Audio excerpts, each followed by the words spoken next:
Welcome back to Crew W Racing and Turn 1 Thursday this week.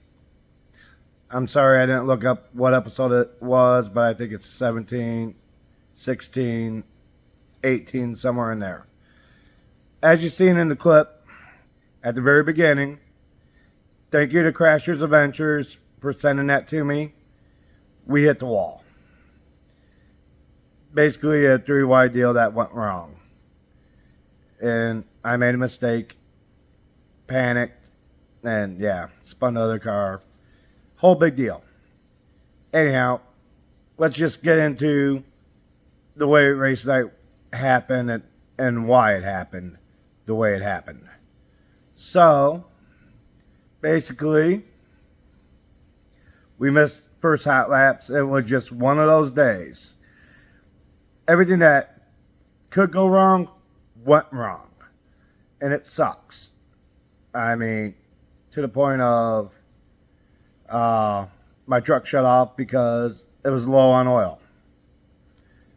And I had to go walk 2 blocks, go get oil, and just everything. It was one thing after another that put us behind. So we show up at the track, literally, I'd say like 240, 245.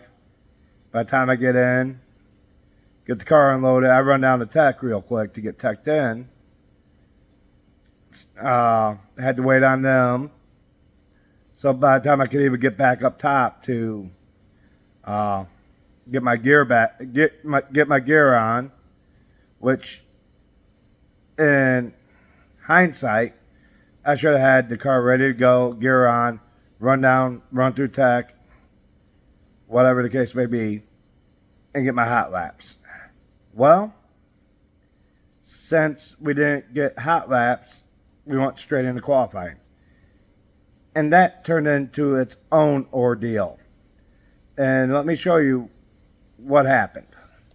See this magical wire I just pulled apart that now I gotta fix again?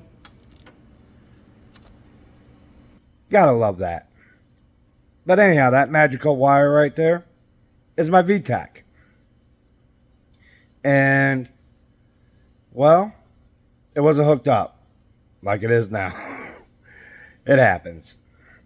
So, car went to 45, 4600. Basically, like hitting a rev limiter. So what I ended up doing was just running one lap full throttle at 4500, 4600 just to get qualifying points. So that really set me behind. Qualified the soloist, obviously because of issues. Well, things kind of went sideways from there, to say it best. We go out for the heat race. I already fixed that wire in the pit. I already knew what I had to do. I knew my job.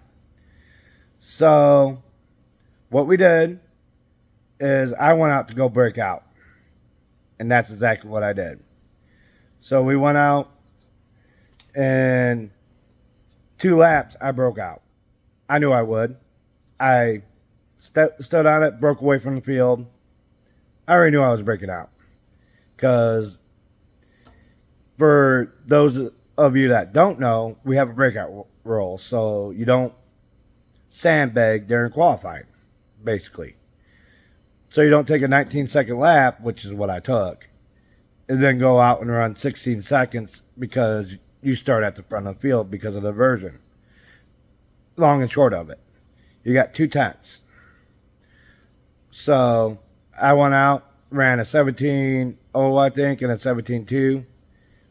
And before I even crossed the line, well, right after I crossed the line on the second lap, they're already yelling at me. 151, you broke out, which I already knew. So I thought during the heat race was you break out, you fall to the back, you get your new time, start working your way back forward. That's not how it worked.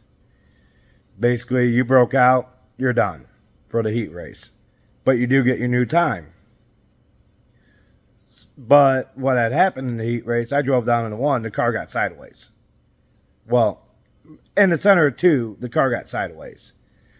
And yeah, it was a little bit of a puckering experience, but we got through it. Ran the next lap. That's why the next lap was slower. Because I wasn't pushing it hard yet.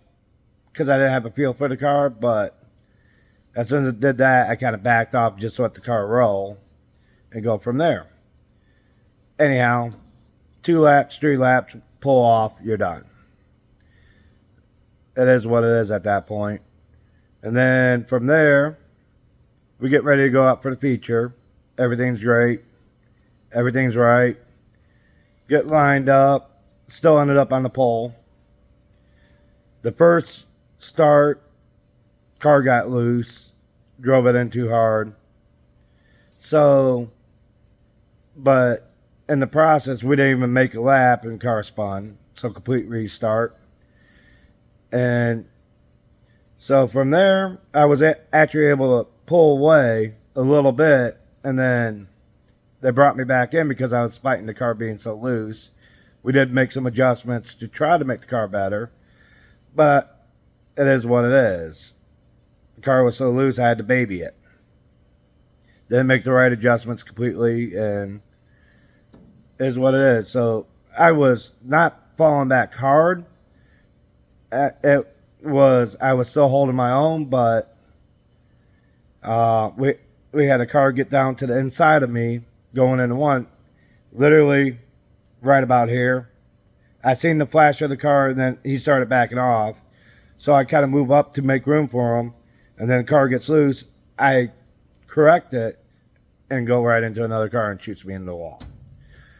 Long and short of it, best I could say is what happened. So it was just my mistake. I own it.